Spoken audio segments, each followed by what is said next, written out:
합리적 의심에 대해서 이야기하겠습니다. 먼저 조희대 대법원장입니다.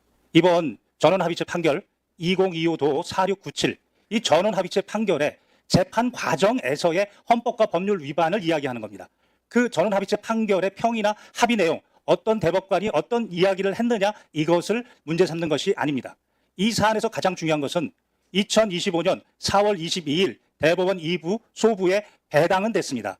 그렇지만 심리의 기회를 주지 않고 2시간 만에 전원합의체에 회부했습니다. 그리고 그날 심리했습니다. 1회 심리했습니다. 그리고 4월 24일 날 2회 심리하고 표결했습니다. 그리고 5월 1일 날 선고를 내렸습니다. 지금 문제를 삼는 것은 대법원에서 전원합의체 판결에 대해서 이미 종결된 이 판결 과정에 대해서 문제를 삼고자 하는 겁니다.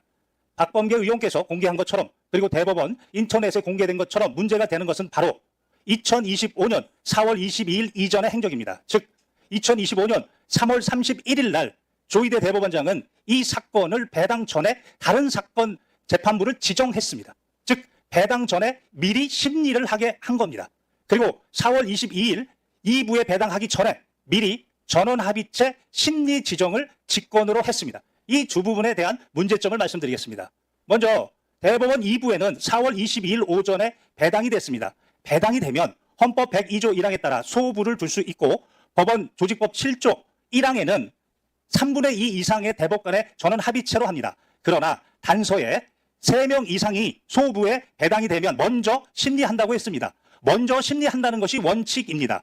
그러면 4월 22일 날 배당되기 전부터 3월 31일 날 누군가가 먼저 심리하고 있었습니다. 이것은 헌법이 보장하는 소부의 심판권을 침해했습니다.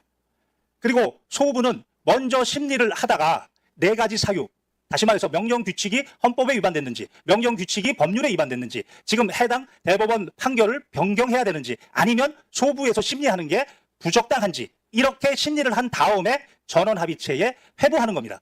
그런데 이런 절차도 없이 배당 전에 미리 4월 22일 당일날 전원합의체 지정 이렇게 직권으로 심리를 지정하였습니다. 이 부분은 대법원의 내규, 즉 대법원 전원합의체 심리 절차에 관한 규정, 심리 절차에 관한 내규입니다. 2조에 따르면 전원합의체 사건을 지정하려면 최소 10일이 있어야 됩니다. 그것도 위반했습니다. 22일 날 배당 전에 심리하고 그리고 그날 심리를 한 겁니다. 그리고 그날 이틀 동안에 6만에서 7만 쪽의 기록을 보았다는 건지 보지 않았다는 건지 그 로그 기록에 대해서는 공개하고 있지 않습니다. 분명히 헌법 12조 1항의 적법 절차 위반에 문제가 생길 수 있습니다. 그리고 더 중요한 것은 전원합의체 판결이라고 했습니다. 2025도 4697. 그러나 판결이 변경된 게 아무것도 없습니다. 기존의 2019도 13328, 즉 항소심에서 무죄를 선고했던 그 전원합의체 판결 그대로입니다. 그럼에도 불구하고 10일의 지정기간도 무시한 채 이것은 대선에 정치적 중립이 아니고 정치적 선택으로 뛰어들었다는 의심이 충분히 가능합니다.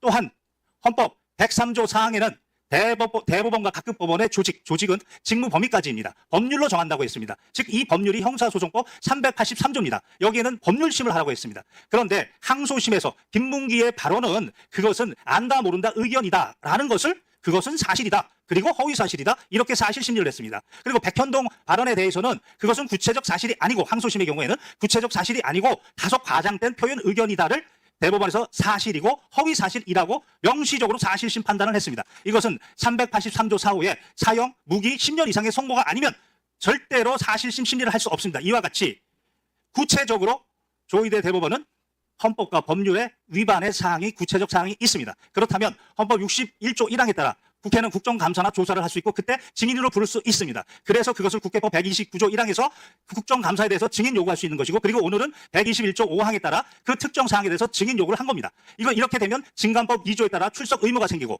그래서 5조의 2에 따라 불출석 사유 즉 법률에서 면제가 된다거나 또는 천재지변 또는 출석할 수 없는 객관적 불출석 사유를 이야기해야 됩니다. 이와 같이 불출석 의견은 여기에 출석해서 이야기하면 되는 겁니다. 그럼에도 불구하고 출석하지 않으면 국회 증감법 12조 1항에 따라 불출석의 죄 3년 이하 징역 1천만 원 이상 3천만 원 이하 벌금에 처해질 수 있습니다.